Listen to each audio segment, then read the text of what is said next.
I'm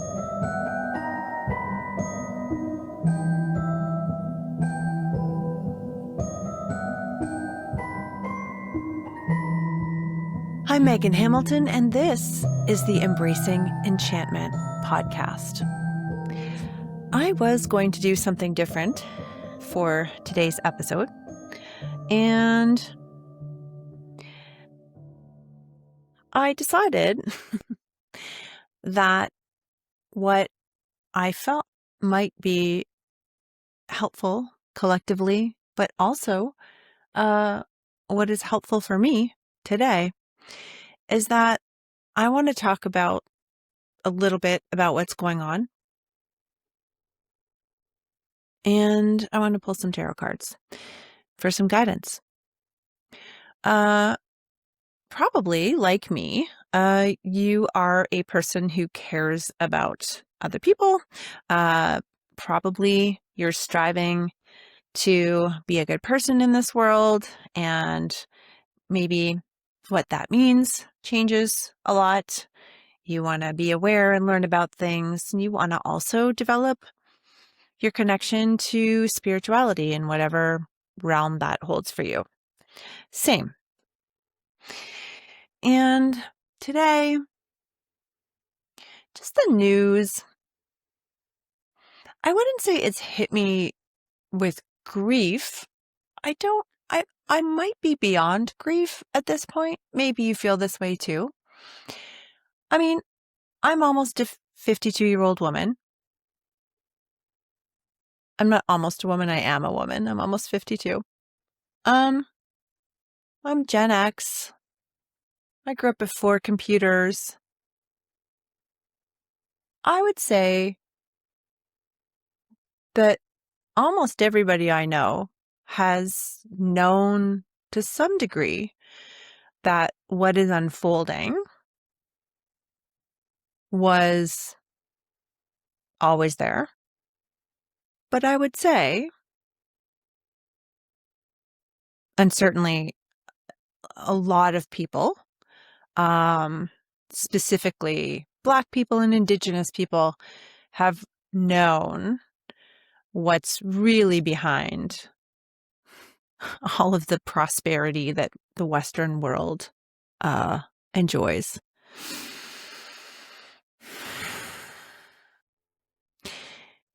And even then, it can still be shocking. So I don't want to dwell on that too much, mostly because I know that you're getting it from all angles in the same way that I am. And you're also getting it with various degrees of emotional expression attached to it, right? So a lot of people are furious and angry and freaking out and like pop on into whatever signal boosting platform they're using in that state. And so not only then are you getting delivered this terrible, horrific news, but you're also like absorbing the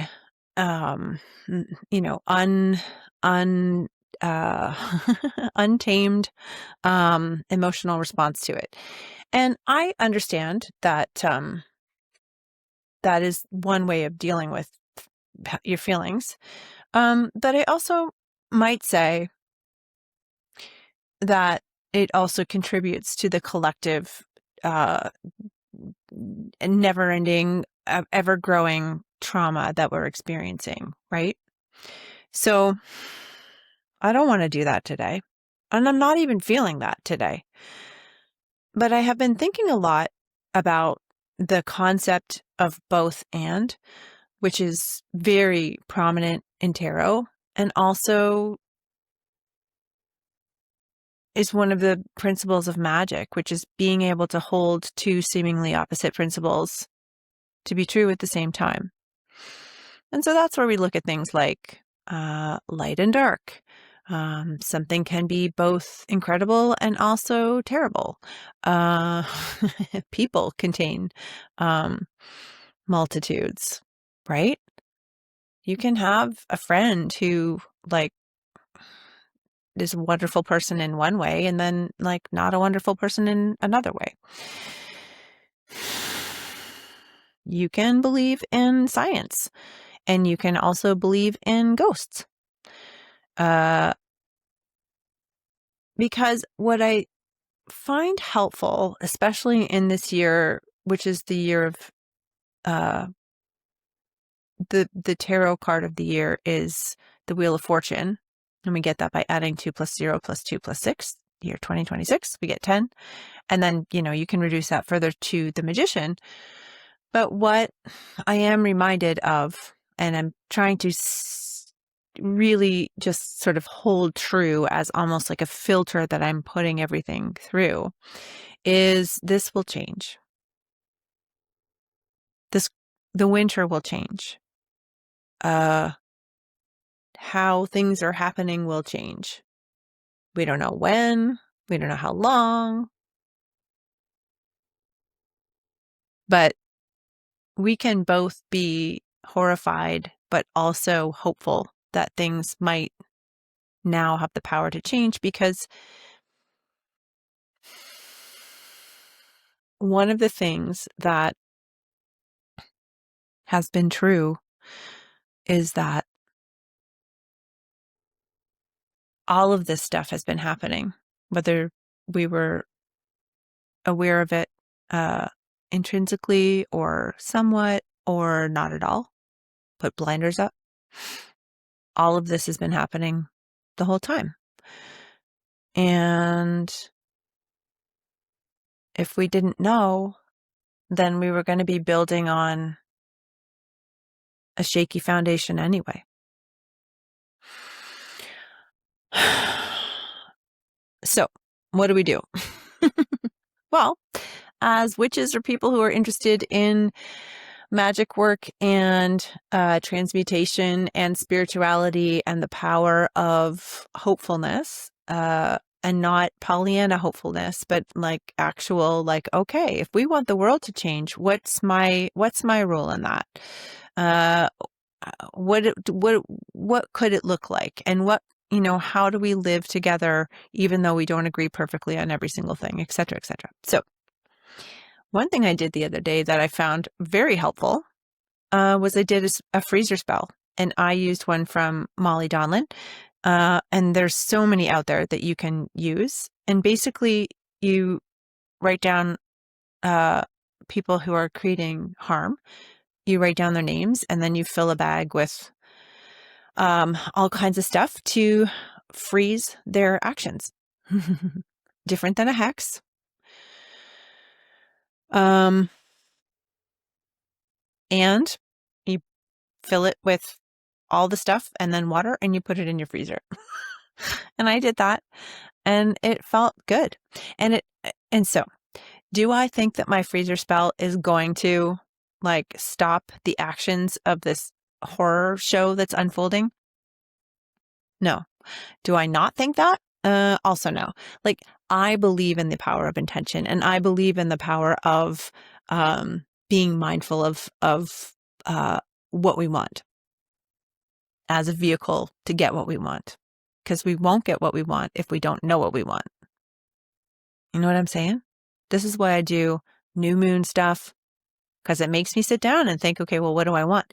And I get bored of this. Like, the new moon that happened a few days ago, so it was an eclipse,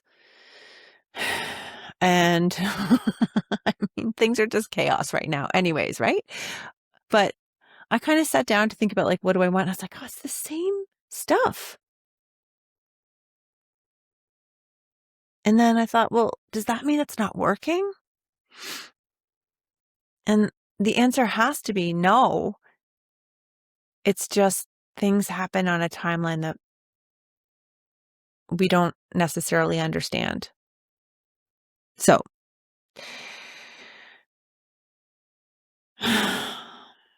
I did a freezer spell. That was really helpful. I've been talking to my friends about things. I also find that incredibly helpful. I light candles and I carve symbols in them of things I want to be paying attention to. Justice, always. And everybody, there's lots of different symbols you can use for justice. I like the circle with the line through the circle to indicate balance. But like, you can do scales, you can do whatever you want.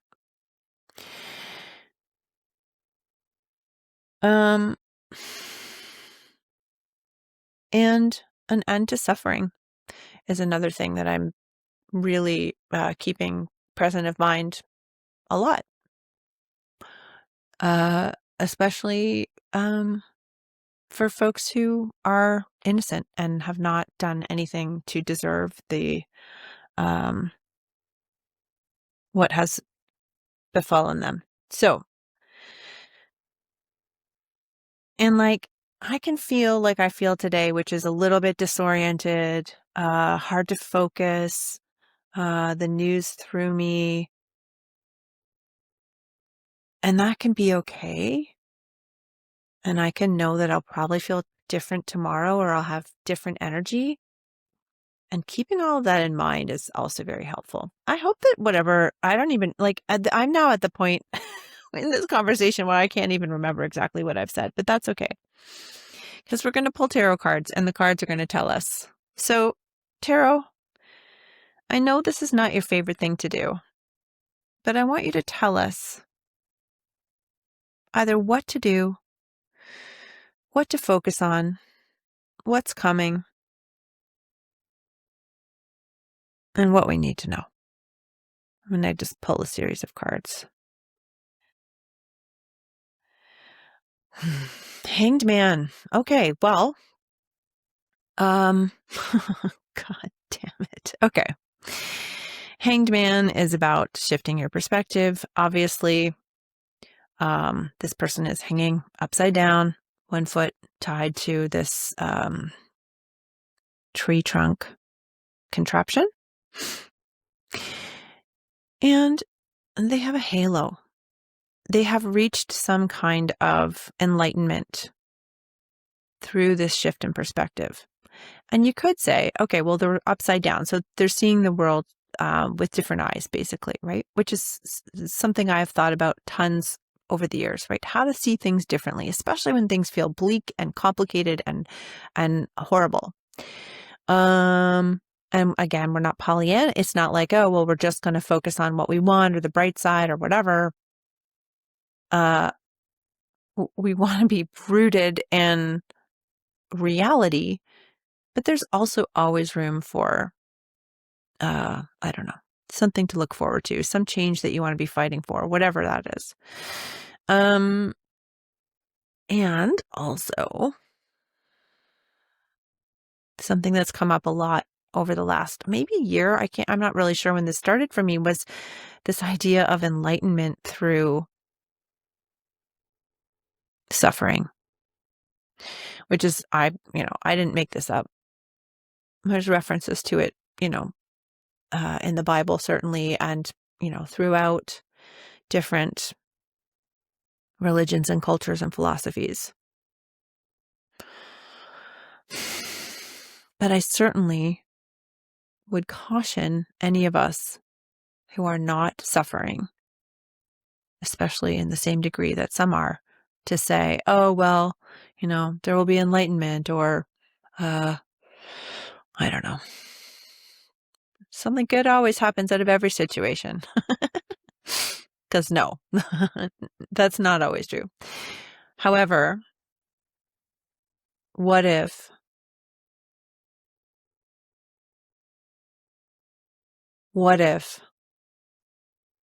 your grief was not for nothing?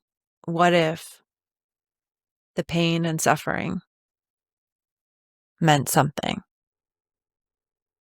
Not that you should have to experience grief and pain and suffering. But what if there was some kind of reward for you because of it? Some kind of holistic, and I just mean all the things. I mean, like, material and immaterial.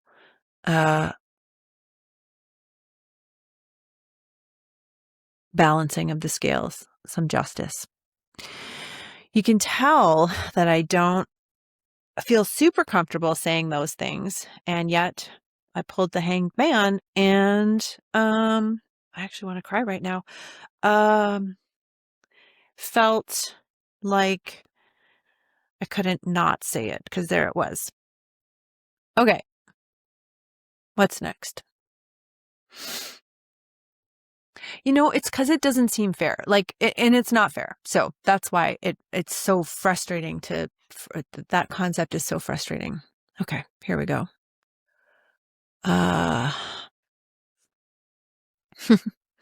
All right, we have the 5 of Wands. Okay, here's why this is coming up, I think.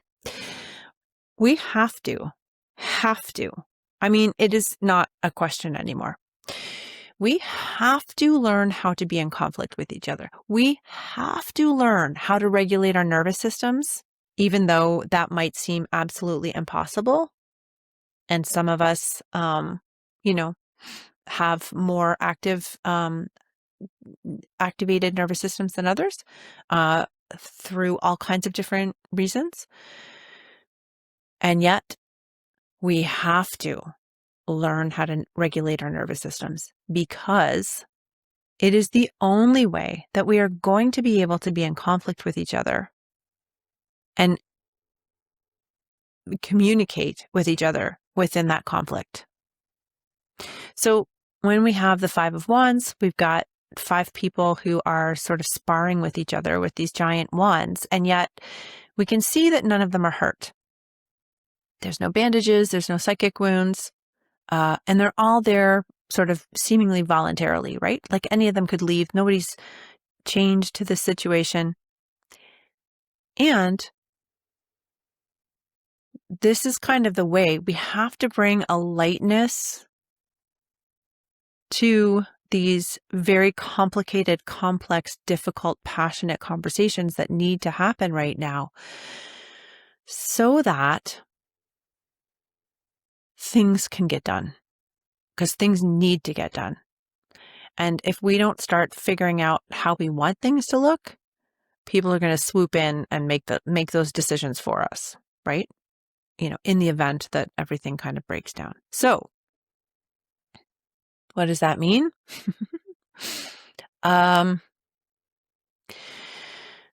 Show up, be passionate,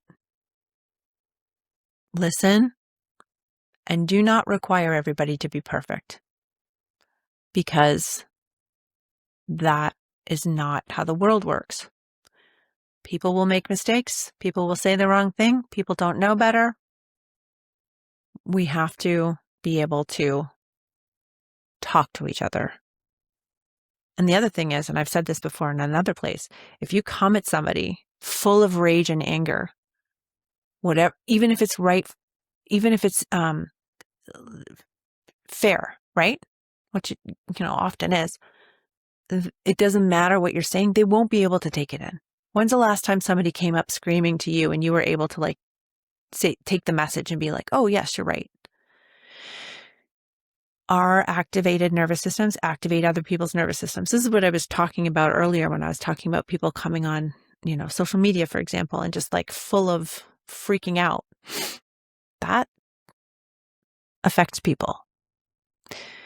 So, and it's not about, it's not about diluting your anger. It's not about not feeling things, but it is about understanding how human beings absorb information. And the bigger picture is we want things to change. And we play a role in that. Okay.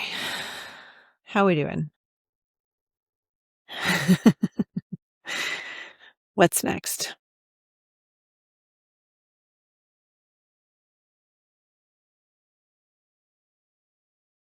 Queen of Cups. Okay. All right. Oh my gosh, so much to say about her. I love her. Hey, do you remember the episode with Nicholas Pearson, where I showed him the brooch from my family heirloom brooch? And I talked about the fact that the brooch is called a pebble brooch, and he was talking about where it was from. It's this citrine that's really rare. Anyways, this Queen of Cups, hanging out, with the pebbles by the water always reminds me of that now. All right. So, okay, we're in Pisces season. There's lots of feelings to be had. There is no lack of things to make you feel things right now. With Queens, we think of nature and nurturing, and we think of supporting and, okay. And cups are in the realm of emotion. There's tons of water around here. We don't know where her robe and the water, where they seem to become each other. And she's looking at this cup, which is the most unique cup in the suits of cups. It always reminds me of a Russian samovar. If you ever took theater like me, you probably studied Russian plays a bunch. And the look of determination on this queen's face, she is willing something into existence. Now, also with cups, we think of intuition, right? Emotions give us information. They don't always feel helpful, right? Going back to that idea of like getting completely emotionally dysregulated and that not being helpful. And also nobody faults anybody for that because my God. But what is she willing into existence? So if we're thinking about emotion and intuition and nurturing and, queens like kings are leaders, the realm is in a bit of a different realm. We are willing into existence, I would say, the ability to emotionally regulate. Sure, why not? And what our intuition is telling us is what's important. And I would imagine that you have been questioning things over the last little while, maybe forever, but especially the last little while. And your intuition might be giving you information, clues, breadcrumbs. What is that trying to tell you? And when it comes time to start dreaming up how things could look, and what are you willing to let wash away? All right, I'm going to leave that there, and we're going to do one more.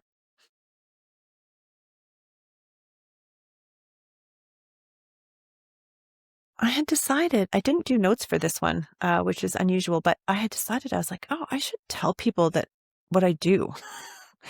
I do for my regular job, it's all the same, but I coach speakers. I am the speaker advisor for the second largest TEDx in Canada. I have coached federal politicians and diplomats and Paralympic medalists and best-selling authors. Jericho Mandiber did a TEDx that I coached.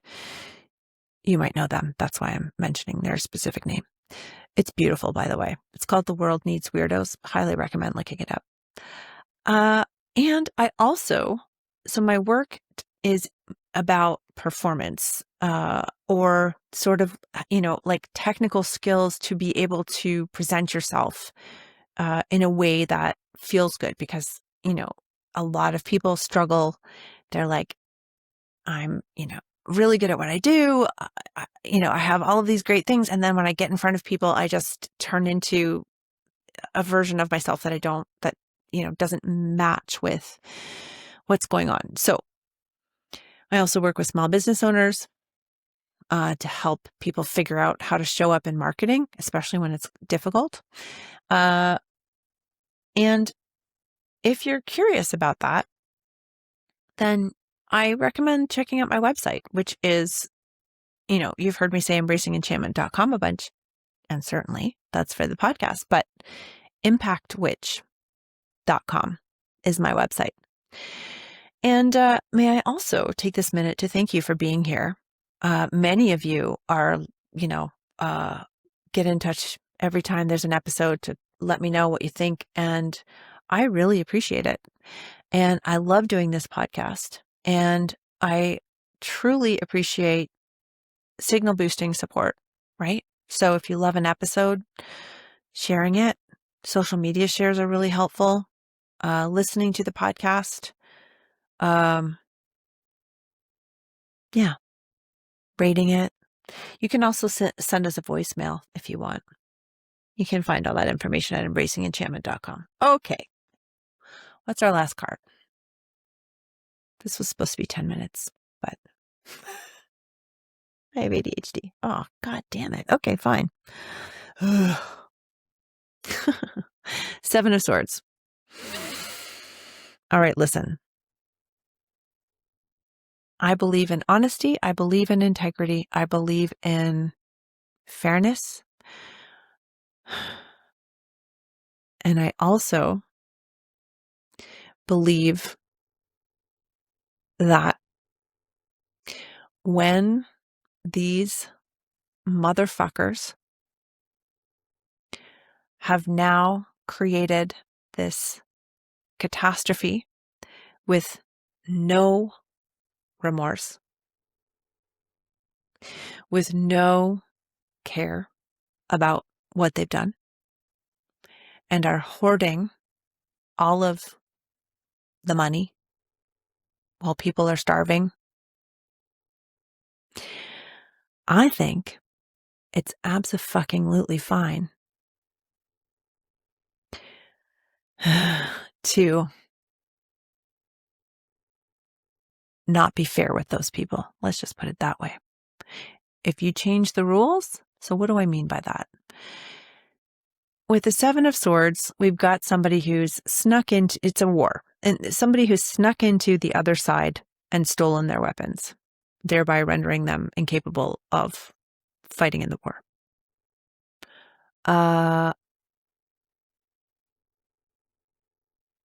All I'm saying is, if none of us have actually been playing by the rules that we were told were the rules, sorry, let me try that again. If the rules that we were told were the rules aren't actually the rules that the people in power have been playing by, I don't actually have a problem with not playing by the rules with those folks. Does that mean I think we just throw everyone into prison and blah, blah, whatever? Blah? No.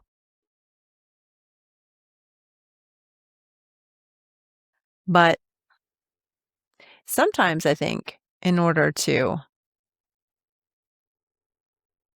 stop people who are not fair, just, caring, I don't have to have the same sense of justice towards them that they never had towards me. And if we keep thinking, oh, well, we're just going to arrest them and put them in jail and that will stop all of this, that's not it. It's just not, because they don't care.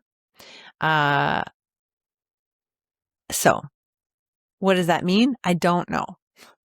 But I know that is why this card came up. And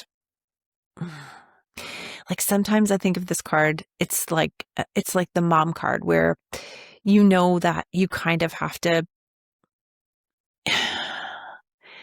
do a little finagling over here and have a little conversation over here just to keep the peace in the house, right? I mean, you don't have to, you can. That's what I think of this card. So I don't mean by any means necessary. I definitely don't mean that, but I also don't mean keep playing by the rules, even though other people are absolutely fucking you over. That's what I mean. Okay. So there we go. I think that's enough for today. I wish you joy, beauty, justice. I wish you so much love.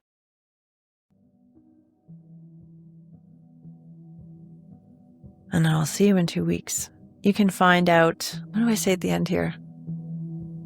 Find out all the information you need at embracingenchantment.com. Catch up with old podcast episodes. We have some great episodes coming up. One with this gorgeous witch who lives very much in line with nature and has a fabulous podcast. You're going to really enjoy that conversation as I did. And I'm going to try to rope Sarah, who owns the award-winning Women in Media network on which we live, about the magic of podcasts. What do you think about that? Until then, my beloved friends, here's to building an enchanted life. As a fuck you to all those absolute motherfuckers.